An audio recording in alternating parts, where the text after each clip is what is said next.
presidente Jair Bolsonaro sugeriu que a população cobre o auxílio emergencial dos responsáveis pelo que chama de política do fica em casa e a economia a gente vê depois. Em uma conversa com apoiadores nesta sexta-feira, ele lembrou que o benefício implica em endividamento e que tanto prefeitos como governadores também podem comprometer as contas para garantir o pagamento. Bolsonaro afirmou que com o desajuste fiscal vem o que chamou de inflação galopante e quem paga a conta é o cidadão. Qual país da América do Sul adotou o auxílio emergencial? Nenhum. Nós botamos por 5 meses R$600, por 4, 300. E quando termina, dão porrada em mim. Cobra de quem? Te determinou ficar em casa, fechou o comércio e acabou com o seu emprego. Cobre os governadores. Os governadores podem dar auxílio emergencial para vocês. Ele pode se endividar também, porque o governo está se endividando. Agora, até quando vai durar isso aí? Essa política do fique em casa, a economia te vê depois. Bateram bastante em mim. Agora estão cobrando todos os empregados. Quem mandou ficar em casa, tá? Fechou o comércio e destruiu empregos, não fui eu.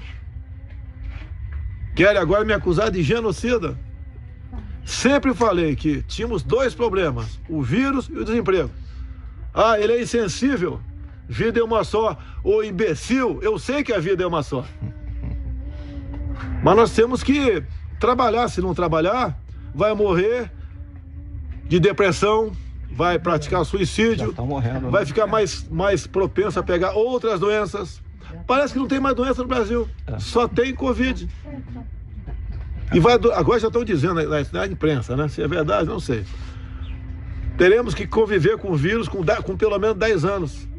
Eu acho que vai ter que conviver a vida toda, não vai mais embora. Se você vacinar todo mundo no Brasil, alguém num país qualquer, no fim de mundo, ou aqui, num fim de mundo qualquer, vai sobreviver gente com vírus, quando acabar o efeito da vacina, vem pra cá de novo. Agora, o que esperamos do Brasil? Um caos econômico, é isso? Um caos econômico? Agora, culpe as pessoas certas. Vai na página dos governadores, pô. Será que eles têm páginas? Vai lá. A minha eu respondo a alguns. Agora, censurado pelo Facebook, você não pode mais botar imagem da minha parte. Você quer tirar uma fotografia. O pessoal do Zap liga pra mim, ó, tentei botar no Facebook, ou no próprio Facebook, uma fotografia da nota fiscal e não aceito. Daí já mandei levantar de manhã, já chegou a resposta. Facebook diz que não vai aceitar mais imagens em páginas políticas. Eu não estou fazendo política, meu Deus do céu.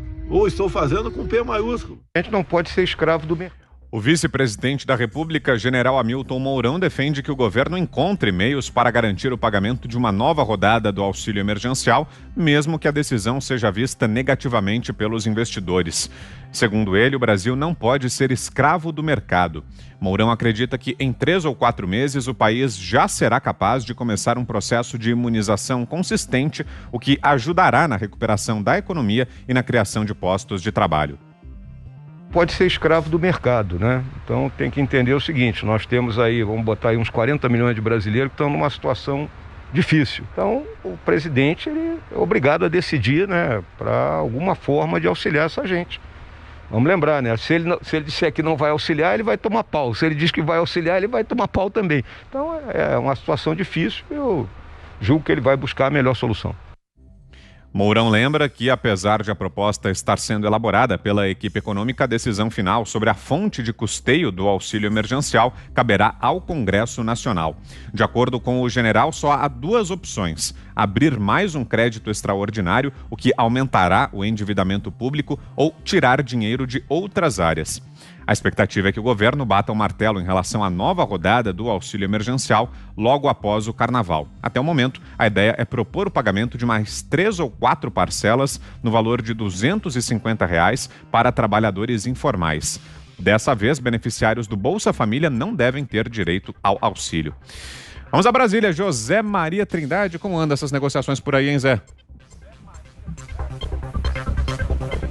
Pois é, não está totalmente fechado, porque acham por aqui, com razão, de que fica estranho que esse salário emergencial seja maior do que Bolsa Família.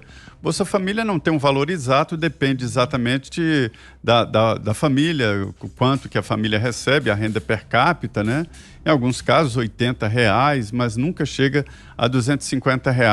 Então, a ideia é que o Bolsa Família até o limite de R$ 250, não somando com a Bolsa Família.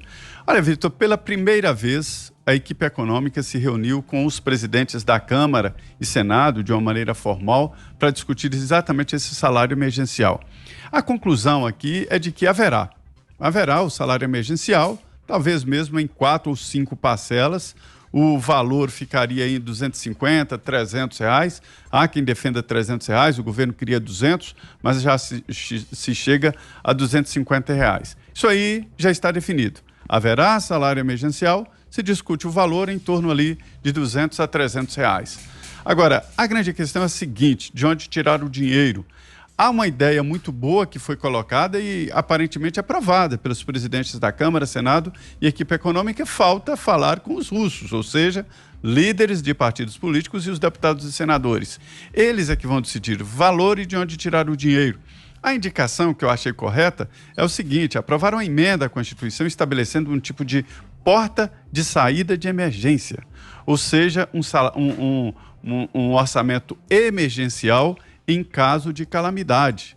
Aí sim, para não dar a impressão ao mercado ou aos credores do Brasil de que o presidente Jair Bolsonaro estaria abrindo as portas para a inadimplência, ou seja, gastos acima da arrecadação. Quem gasta mais do que ganha, abre as portas para a dívida. Não tem jeito, né? Então, isso aí, só para resumir, a equipe econômica se reuniu com os presidentes da Câmara e Senado, decidiram ali que vão mesmo votar o salário emergencial, não há ainda valor determinado, mas isso pode ir para um salário emergencial. Agora, o presidente Jair Bolsonaro falou uma história muito boa.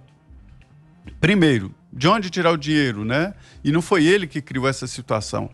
E, principalmente, os governadores e os prefeitos devem criar os seus salários emergenciais. E o prefeito é que sabe direitinho onde aplicar. O prefeito conhece. Uma cidade ali de 15 a 100 mil habitantes sabe onde é a região pobre e quem são os que precisam de salário emergencial. Eu dou até uma dica: demitam os secretários e os cargos de natureza especial, ou seja, as assessorias, administre com os que têm estabilidade, que já são muitos, pegue esse dinheiro que sobra, o excedente, e aplica num salário emergencial, porque vai precisar, porque esse fechamento da economia provocou, sim, desgastes. Outra boa ideia é o seguinte: se é emergencial, se é calamidade, redução da jornada de trabalho no serviço público, com redução também dos salários. Aí sim sobra dinheiro para o emergencial. Última informação: o cadastramento vai reduzir muito o número de brasileiros que teriam direito a esse salário emergencial. Você, Fiuza? Nessa linha, quer dizer, de fato precisa se fazer uma engenharia para não jogar o país numa insolvência, né? Então, os motivos, e a gente fica falando, porque é para o mercado não se chatear, para não desagradar o mercado. Na verdade, isso é uma linguagem figurada. O que o mercado sente, né? Claro, o mercado é uma entidade ali pulsante, né, que reage diariamente, mas na grande linha, o mercado vai reagir à responsabilidade ou à irresponsabilidade fiscal das medidas de governo. Então, o que o mercado percebe é o seguinte: nós estamos com um pezinho no populismo, porque, de fato, é dinheiro na veia, que surgiu, né, como um instrumento muito bem-vindo, que salvou vidas, de fato. Agora, a situação de manter a sociedade, eu me recuso a falar da economia, não há essa distinção, né? A vida é em sociedade, com as suas respectivas atividades, artificialmente trancadas, como se isto fosse uma medida sanitária eficaz contra a epidemia, que não existe. A eficácia está na proteção aos vulneráveis. Já está demonstrado isso, né? Diversas universidades, a gente pode citar aqui quanto vocês quiserem, todos os levantamentos, né, feitos nas áreas mais trancadas. Não salva ninguém. Esse trancamento místico, todo mundo dentro de casa, não existe, com ônibus cheio, não existe. Então, qual é, na verdade, o grande nó? O governo federal está aprisionado, está refém de uma situação politicamente muito sensível, como disse o presidente ali. Como é que eu vou retirar isso agora? Então, a única maneira, tudo bem, vai se calcular uma reengenharia. Existe aí, como o Zé adiantou, existe uma tentativa de se colocar, né, dentro desse estado de calamidade, uma revisão do Pacto Federativo, que era uma grande reorganização das contas públicas, né, mais do que das contas públicas, né, do fluxo de riqueza, que passaria um aporte para os estados e depois comprometeria os estados com uma responsabilidade fiscal muito maior. Isso tudo foi por água abaixo com a pandemia, porque esse dinheiro foi transferido a título de socorro, né? Então, isso tem que ser colocado lá. Agora, a chave da questão está exatamente nisso, em responsabilizar cada ente federativo pela sua política restritiva. Demonstre que a restrição que você está trazendo, que o governador, que o prefeito está trazendo, é necessária para salvar vidas. Não vai conseguir demonstrar esse negócio de fechar tudo, né? E o prefeito de São Paulo vai para o Maracanã, no meio de 2.500 pessoas. Quem é que acredita nisso ainda? Ninguém acredita mais nisso, com o ônibus cheio. É uma conversa fiada. Então, o governo tem que ter a coragem, acho que nessa linha do que o presidente falou, é o seguinte, fixa aí um período de transição, né, porque nós ainda estamos numa desorganização muito grande sobre o funcionamento da sociedade e coloca-se diretrizes. Esse lockdown irracional desvairado não pode mais ser aceito por ninguém, né, por ninguém sem consciência, não pode ser base de nenhuma política pública.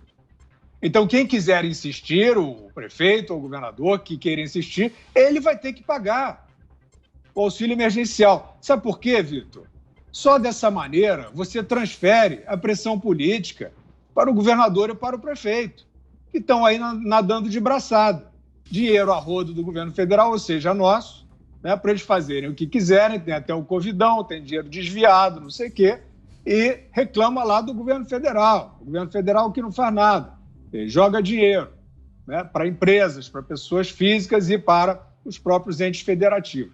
Então, Vitor, esta responsabilidade política tem que ser transferida para os governadores e para os prefeitos. Quem quiser arcar com uma medida artificial de restrição, sem proteção aos vulneráveis, se você tiver uma política inteligente de proteção aos vulneráveis, você pode criar um auxílio para os vulneráveis, por exemplo, né, que vai ser um percentual muito inferior de gastos, né, em relação a esses que tem hoje em dia. E o mercado, certamente, né, se é que a gente pode dizer assim, o mercado como um símbolo do ambiente, de confiança, etc., certamente vai gostar. Augusto. Agora é engraçado, né? Porque a gente tem que lembrar que todas as despesas do governo são pagas por nós, os pagadores de impostos. Então, nós é que estamos pagando.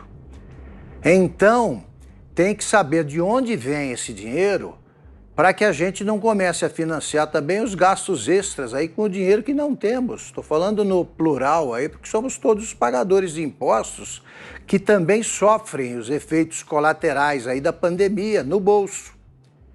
Então, é certíssimo isso. Por que os governos estaduais, sobretudo os que impedem atividades econômicas essenciais, não criam o seu próprio auxílio emergencial?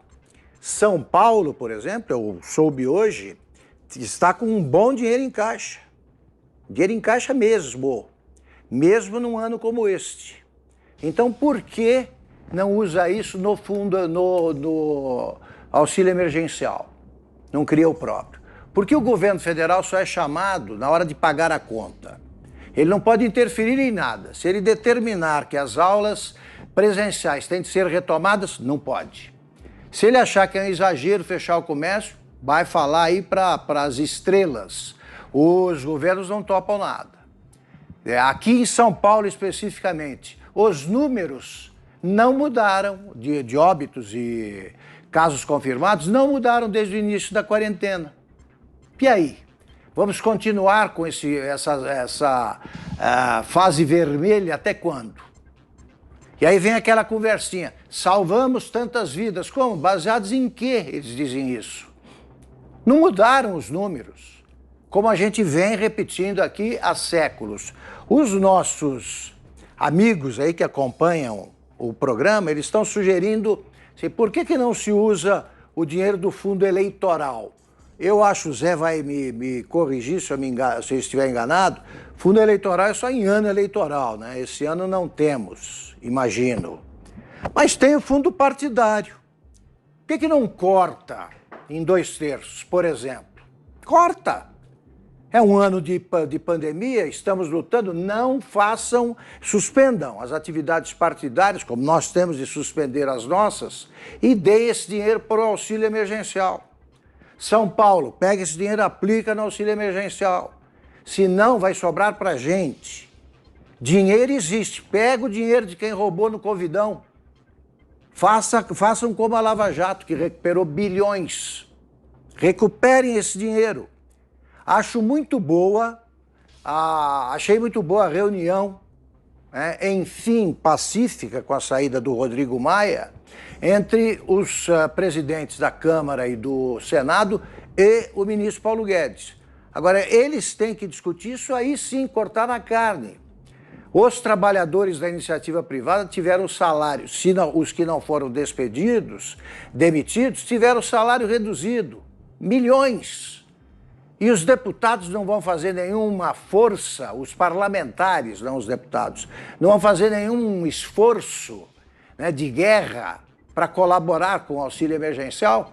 Por que não reduzem as verbas que passam de 100 mil por cabeça mensalmente e entregam esse dinheiro para o fundo que será distribuído aí como auxílio emergencial? Tem de onde tirar dinheiro. O que falta é vergonha na cara dos beneficiários. Quer responder rapidinho, Zé, antes do comentário da Ana? Daria para usar esse dinheiro que o Augusto mencionou agora? São dois. É o fundo eleitoral só em data de eleição, né? E fundo partidário. São 3 bilhões de reais. 3 bilhões. Está lá no orçamento isso aí. E aí, Ana, sobre essa sugestão dada pelo presidente Bolsonaro de que a população peça aos prefeitos e aos governadores também participação no pagamento do auxílio emergencial, o que você acha da ideia? Inclusive, ele mencionou ali aquela informação que trouxemos essa semana da remoção dos conteúdos políticos no Facebook. Vitor, já foi tudo muito bem colocado aí pelo Zé, pelo Augusto e pelo Fiuza. Até porque a gente viu, se eu não me engano, há pouco mais de 2 semanas, o próprio governador de São Paulo, aí, a verba destinada à publicidade, não só apenas o governador de São Paulo, mas vários outros políticos aí em todo o Brasil já olhando para frente, né, para as próximas eleições aí, e gastando alguma verba de publicidade dentro de uma pandemia aí que a gente sabe que enforcou a economia, não apenas no Brasil, mas a economia global. O que eu tenho esperança, Vitor, é que o brasileiro agora, adquirindo uma maturidade política, o que parece, né, que está adquirindo essa maturidade política, tentando olhar e votar em políticas, né, e não em políticos, é que ele entenda que uma medida emergencial como essa, que seja do governo federal, do governo estadual ou dos próprios municípios aí, de uma maneira, né, mais local, que isso acontece dentro de um estado de emergência sanitário global e, obviamente, no Brasil, mas que isso não pode ser uma medida pública constante, que isso aí não há cofres, né, no mundo que resista a uma medida keynesiana dessa de um ajuste eterno. Então, a gente precisa sempre entender, e aí aqui eu peço aos nossos ouvintes e espectadores que sempre debatam essa medida econômica, do entendimento de que ela pode ser uma medida necessária no momento, principalmente para aqueles que perderam seus empregos, mas que a gente tem que começar aí a soltar a mão do governo, seja ele federal, municipal, estadual, e começar a cobrar do próprio governo que ele nos dê aí um território, um solo fértil para que nós possamos andar com as nossas próprias pernas.